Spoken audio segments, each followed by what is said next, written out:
제가 만든 스마일 라크로즈입니다. 여기 맥이라서 좋아서 그런데요. 밑에 조금 비치긴 하죠. 네.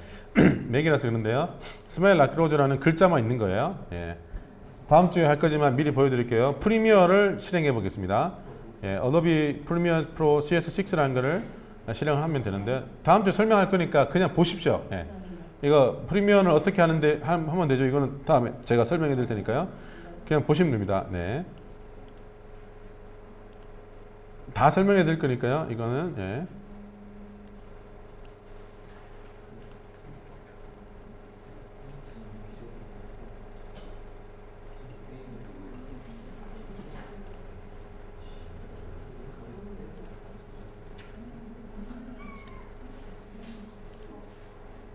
예, 이게 프리미어입니다. 네, 보십시오. 네, 이게 프리미어고요.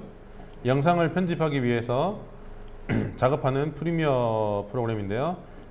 여기 뭐 도구는 느낌이 비슷하죠. 예, 같은 회사에서 만들었기 때문에 느낌이 비슷합니다. 예. 이 상태에서 제가 오늘 보셨던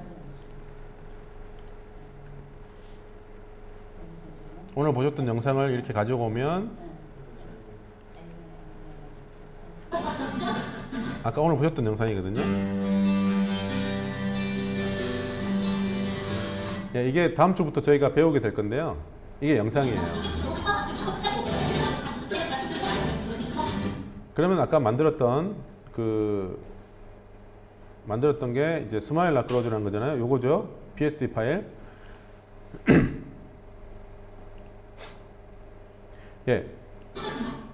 레이어 개념 똑같은 거예요. 지금 비디오 1이라고 있잖아요. 비디오 1이 기본이 되는 백그라운드 레이어라고 보시면 됩니다. 그 다음에 비디오 2, 비디오 3가 예, 그 위에 레이어예요. 지금 비디오 바탕 레이어 위에 다른 레이어가 없잖아요. 스마일 라크로즈라고 하는 자막으로 만들었던 거를 갖다가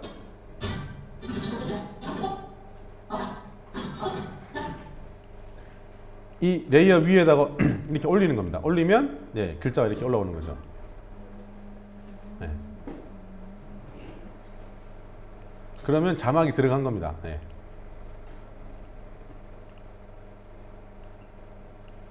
예, 이렇게 들어가게 됩니다.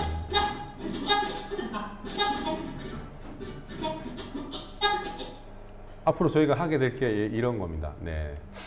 같은 회사에서 만들었기 때문에 아주 호환이 잘 돼요. 그래서 아주 깨끗하게 나오죠. 나중에 확대를 해도 아주 깨끗하게 잘 나옵니다. 네.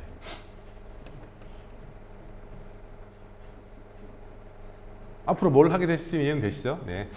프리미어를 다음 주부터 공부하게 되실 텐데요. 다음 주로 공부하게 되는 이 프리미어 위에다가 이런 파일들을 가져올 수 있고요. 그리고 아까 저장을 했나 모르겠네. 연습한 거 이거 이미지를 연습했었잖아요. 연습했던 이미지를 가지고 오면 이것도 또 올릴 수 있습니다. 그러면 영상 위에 이미지가 있는 거죠. 예, 영상 위에 이미지가 있는데 이거를 자막 위에도 올릴 수도 있고요. 자막이 나오다가 예, 이게 나오는 거죠. 그러면은 이 이미지의 사이즈도 줄일 수도 있고요. 그러면은 이렇게 되면은 제일 밑에는 영상이고요.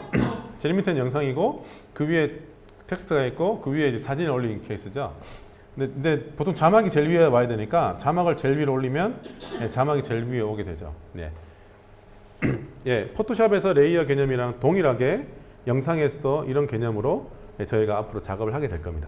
가장 기본적인 거는 영상 편집에 대한 부분들을 먼저 작업을 하고요. 그 다음에 마지막 작업이 이제 여기 자막을 들어가는 거거든요. 네, 그런 작업을 하는 건데 포토샵이 그런 중요한 역할을 하게 될 겁니다. 네. 설명 이해를 돕게 해드리려고 예, 이걸 설명해 드렸고요.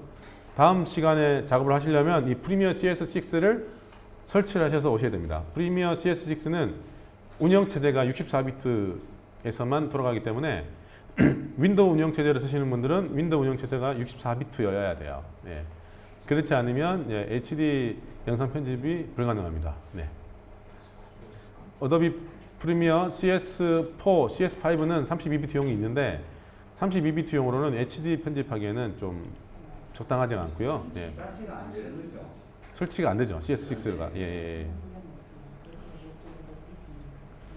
그래서 지난 시간에 좀 설명을 드렸는데 32비트 운영 체제와 64비트 운영 체제는 좀 차원이 좀 다른 체제이기 때문에요. 예, 64비트 운영 체제를 쓰였는데 맥을 쓰시면 맥은 이제 기본적으로 64비트이기 때문에 문제가 없는데 윈도우를 쓰시는 분들은 윈도우 7 예, 64비트를 설치를 하셔야 되고요.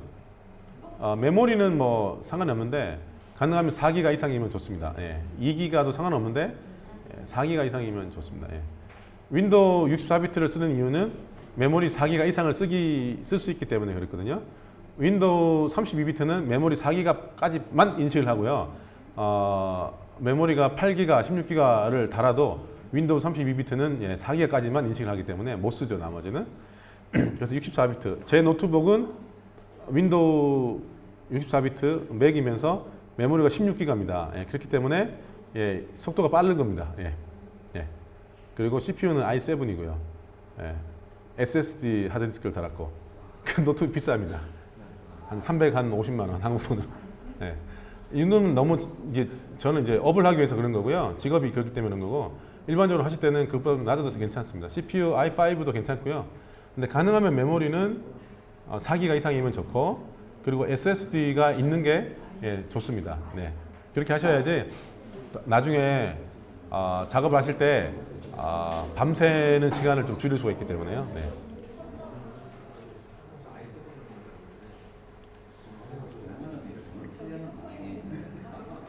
혹시 포토샵 제가 말씀드린 거가 지금까지 말씀드린 게 포토샵 기능의 아주 일부분이고요.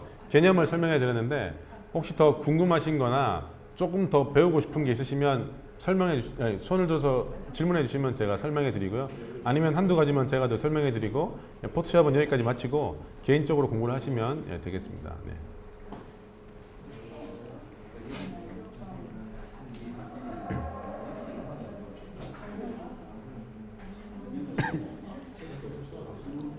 제가 너무 설명을 잘해서 다들 질문은 따로 없으신가 보군요. 네.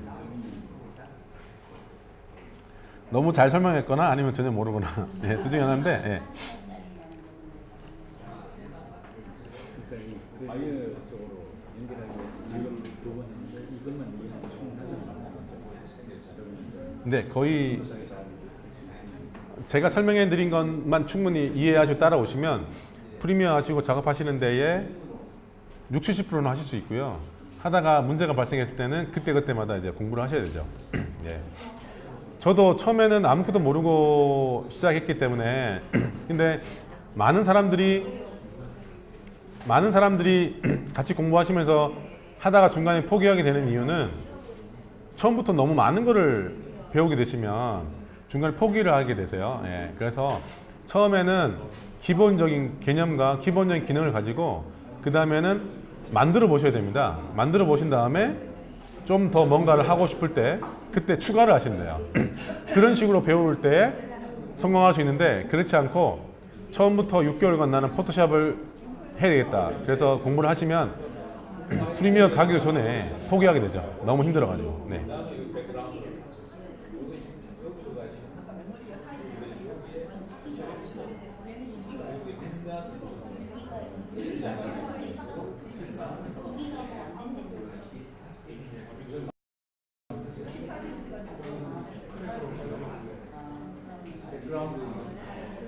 네, 감사합니다. 그러면 다시 한번 좀 봐주시고요. 10분 남았는데 제가 몇 가지만 더 설명해 드리고 시간이 되시는 분들은 12시 이후에 남으셔서 같이 조별로 좀 공부를 하시면 될 것 같습니다. 조를 나눠드린 게 상당히 중요한데요. 뭐 조별로 서로 도움을 받기도 하지만 이번 다음 단계 프리미어를 끝나고 나면 이제 본격적으로 영상 제작을 하실 수 있게 되는데 촬영을 배우시고 하시게 되기 때문에 조별로 영역을 나누셔가지고 촬영하고 편집하는 것들을 직접 해보셔야 됩니다. 네. 잠시만요. 좀 집중해 주시는 게 좋아요. 네, 네. 연습은 나중에 하시는 게 좋고요. 네. 왜냐면 가능하면 제가 수업 시간에 필요한 것들을 알려드리는 게 좋고요. 그 다음에 개인 연습은 그때 하실 수 있는 게 너무 좋습니다. 수업 시간에 다 연습하시려고 그러면 예, 너무 시간이 많이 걸리기 때문에 네, 그래서 제가 나눠드린 그 포토샵 책을 보시면 1장부터 10장까지를 제가 설명을 드린 거예요. 예. 10장은 아니군요. 9장까지. 1장부터 9장까지만 보시면 되고요. 10장 말고 그 다음에 14장.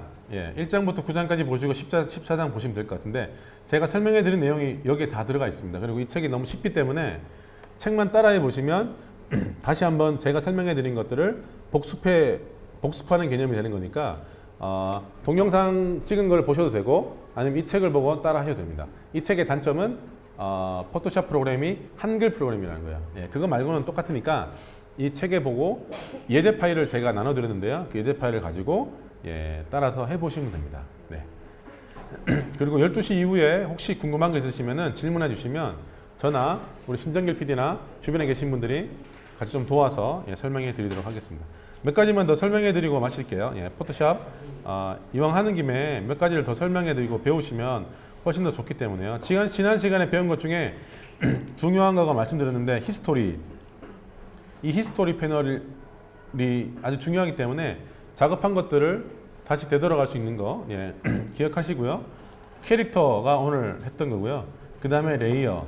이 정도만 아시면 충분히 작업이 가능하십니다. 파일에서 뉴라고 클릭을 하시거나 아니면 사진을 불러볼게요. 파일에서 오픈을 해서 기존에 있던 사진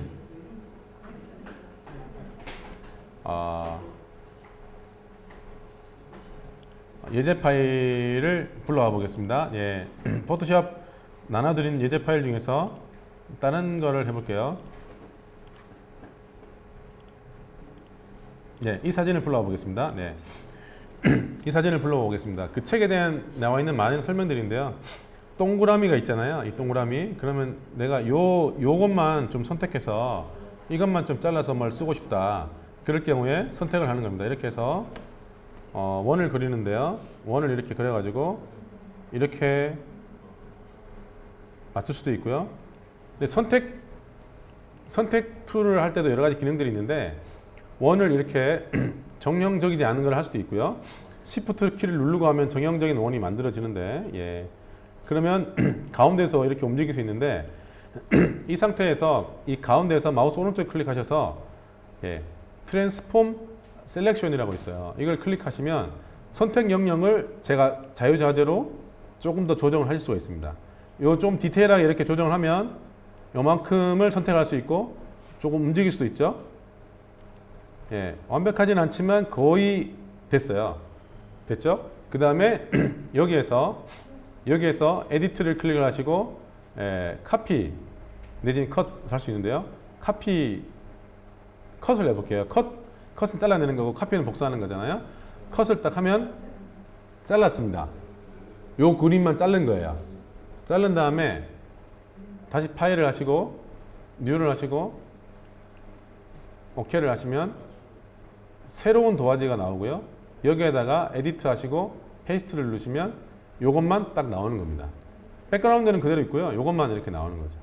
이렇게 잘라내기 하는 거. 이런 것들이 책에 설명이 되어 있어요. 요만큼만 자르겠다. 요만큼만 선택하겠다. 이런 것들이 되는 거죠. 다시 원래대로 돌아가신 다음에 히스토리에 들어가시면 지금까지 했던 작업들이 이렇게 쭉 나오잖아요. 조금 전에 했던 작업, 그 전에 했던 작업. 다시 처음으로 돌아가고 싶으면 다시 처음으로 돌아갈 수 있습니다. 그런데 여기서 한번 보세요. 제가 선택하고 싶은 게 요 원과 여기 있는 거 까지 다 한꺼번에 다 선택하고 싶을 경우가 있어요. 요것도 선택하고 요것도 선택하고 싶다. 그때는 다시 원을 이렇게 선택을 하시고 이렇게 해가지고 정상적인 원이 낫겠네요. 이렇게 하시고 이렇게 한 다음에 마우스 오른쪽 클릭해서 트랜스폼 셀렉션에서 사이즈를 이렇게 조금 더 하신 다음에 그 다음에 마우스 포인트를 잘 보시면 마우스 포인터에 이렇게 되어 있는데요. 이 Alt 키를 누르시면 마이너스가 되고요. 보이세요? Alt 키를 누르시면 십자가에 마이너스가 되고요. 그 다음에 컨트롤 키를 Shift 키를 누르시면 십자가 밑에 플러스가 돼요. 십자가 밑에 플러스라는 것은 선택하는 거를 더해서 하겠다는 뜻인데 여기에서 이렇게 하시면 선택이 이만큼 된 겁니다. 이 선택한 영역이 플러스가 되는 거죠. 그 다음에 에디트를 하고 컷을 하면 이만큼 잘리는 거예요. 예, 이런 것들이 이제 기능들인데요. 이런 기능들을 이제 쓰시면 됩니다. 네. 다양하게 이런 기능들을 쓰셔서 에디터에서 페이스트를 하면 예, 그만큼만 이렇게 되는 거죠. 그래서 예를 들어서 예, 뉴를 해서 필름앤 비디오를 하시고 이렇게 하셔서 지난 시간에 원을 하나 만들었잖아요. 사각형을 해볼게요. 사각형을 하는데 사각형을 하고 항상 사각형만 하는 게 아니라 사각형에다 조그만 사각형에 튀어나온 부분을 하고 싶다. 여기서 Shift를 누르시고 이렇게 하면 이만큼이 추가가 된 거고요. 또 Shift를 하고 이렇게 하면 이만큼이 추가가 됐어요. 그 다음에 다시 원을 누르고 Shift를 누르고 이렇게 하면 이렇게 된 상태에서 붓을 가지고 그림을 그리면 이런 그림이 그려지는 겁니다. 네. 정상적인 사각형 네모 동그라미만 하시는 게 아니라 아주 다양하게 많은 것들을 하실 수가 있죠. 네. 그 다음에 무브 툴을 이용해서 셀렉트 하시고 하시면 만들어진 거는 예, 이런 거를 죄송합니다. 백그라운드에다 하는 바람에 예, 안 움직여지네요. 만약에 백그라운드에 모르고 했는데 안 움직여질 경우에는 이 백그라운드 이름에서 더블 클릭을 하시면 이 백그라운드를 레이어로 만들어줘 버립니다. 다시 보여드릴게요. 원래 백그라운드잖아요. 근데 만지면 이게 안 움직여요. 잠겨져 있기 때문에 백그라운드를 더블 클릭하시면 뉴 레이어라고 뜨고 OK를 누르면 백그라운드에서 레이어로 바꿔줍니다. 그러면 이게 움직입니다. 이렇게. 예. 예. 근데 요것만 움직이는 게 아니라 그림을 그렇게 그렸기 때문에 이렇게 되는 거죠. 그러니까 이 작업을 잘못한 거죠. 네. 그러면 다시 뉴 하셔서 OK를